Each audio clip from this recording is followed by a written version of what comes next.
Bismillahirrahmanirrahim. Assalamualaikum warahmatullahi wabarakatuh. Dan selamat siang rekan-rekan sekalian. Perkenalkan, nama saya Murnawati dari semester 5 NIM 1931026. Kali ini saya akan membahas mengenai penyiaran televisi dan hukum media dan komunikasi. Berikut penjelasan selengkapnya. Pertama-tama saya akan membahas mengenai penyiaran televisi. Yang pertama itu ada definisi penyiaran. Penyiaran adalah pendistribusian muatan audio atau video kepada pemirsa yang tersebar melalui berbagai medium komunikasi massa, namun umumnya menggunakan spektrum elektromagnetik dalam suatu model satu untuk banyak. Nah, gelombang elektromagnetik itu sendiri terdiri dari pasangan medan listrik dan medan magnet. Gelombang ini dapat membawa pesan berupa sinyal gambar dan suara, merambat melalui udara dengan kecepatan yang sangat tinggi, sehingga sinyalnya bisa dikirimkan kemana saja dan diterima dalam waktu bersamaan.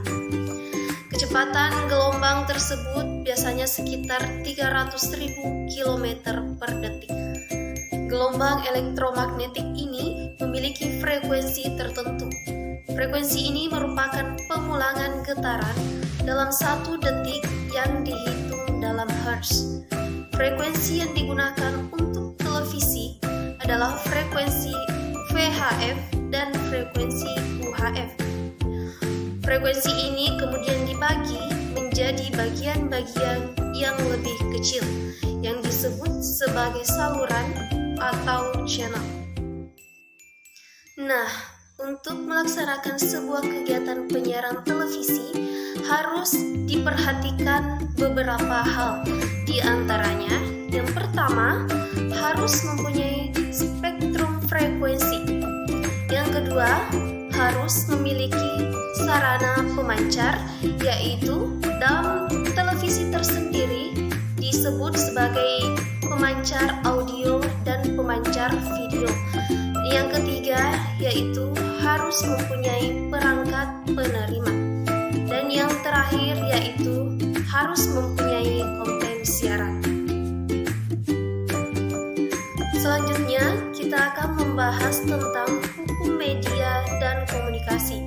Dalam hal ini akan membahas mengenai undang-undang pers. Pers adalah badan yang membuat penerbitan media massa secara berkala. Undang-undang pers nasional ini berperan penting dan ikut serta dalam ketertiban. Selanjutnya yaitu asas pers. Mengenai asas pers yang diatur di Indonesia dapat kita ketahui dari ketentuan Undang-Undang Nomor 4 Tahun 1999 tentang pers, yakni yang pertama, asas demokrasi. Dalam asas ini, pers harus memegang prinsip demokrasi, yaitu dengan menjunjung tinggi nilai demokrasi, dengan menghormati dan menjamin adanya hak asasi manusia. Yang kedua, yaitu asas keadilan. Dalam asas ini, di mana dalam menyampaikan informasinya kepada khalayak ramai, masyarakat itu harus memegang teguh nilai keadilan. Dan yang ketiga yaitu asas supremasi hukum, yakni dalam menjalankan setiap kegiatan harus berlandaskan hukum. Selanjutnya ada fungsi pers. Pers ini mempunyai 5 fungsi, yakni yang pertama, pers sebagai media informasi. Yang kedua, pers sebagai pendidikan. Yang ketiga, pers sebagai hiburan. Yang keempat, pers sebagai kontrol sosial. Dan yang terakhir yaitu pers sebagai lembaga ekonomi. Selanjutnya yaitu hak pers. Hak pers yaitu hak-hak asasi warga negara tidak disensor, mencari, memperoleh, menyebarluaskan gagasan, dan info hak tolak. Selanjutnya ada peran pers. pers mempunyai 4 peran. Yang pertama, untuk memenuhi hak masyarakat untuk mengetahui. Yang kedua, untuk menegakkan nilai-nilai dasar demokrasi.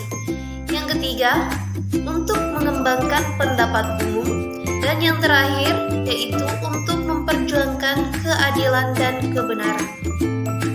Dan yang terakhir yaitu tujuan dari Dewan Pers, yakni yang pertama, pers bertujuan untuk mengembangkan kemerdekaan, dan yang selanjutnya, pers bertujuan untuk meningkatkan kehidupan pers nasional. Baiklah rekan-rekan sekalian, mungkin itu saja yang sempat saya bahas. Lebih dan kurangnya mohon dimaafkan. Wassalamualaikum warahmatullahi wabarakatuh.